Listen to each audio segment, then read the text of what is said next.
Saudaraku, Timnas Voli Putra Indonesia menghadapi tantangan besar saat Rifan Nurmulki absen dalam kejuaraan Voli Asia 2023 Putra yang akan digelar di Tehran, Iran pada tanggal 18 hingga 26 Agustus mendatang.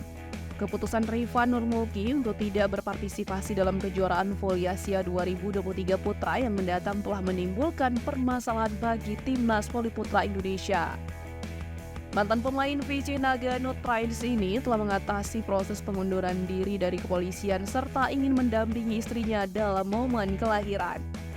Ketidakhadiran Rifan Nurmulki membawa dampak signifikan pada lini serangan Timnas Voli Indonesia, terutama dalam sektor opposite. Penurunan performa diharapkan dalam konteks ini. Pelatih kepala Timnas Voli Indonesia Jeff Xiangji telah mengambil langkah taktis dengan tidak menggantikan Rifan dengan pemain yang memiliki peran serupa. Alih-alih itu, pelatih atas Cina ini memutuskan untuk melakukan eksperimen dengan mengubah peran para open spiker yang ada. Mereka akan bergantian mengisi posisi yang ditinggalkan oleh Rifan Nurmulki. Dalam eksperimennya, Jeff Xiangji telah memilih 3 pemain, yakni Boy Ernest Arabi, Agil Angga Anggara, dan Amin Kurnia Sandi Akbar.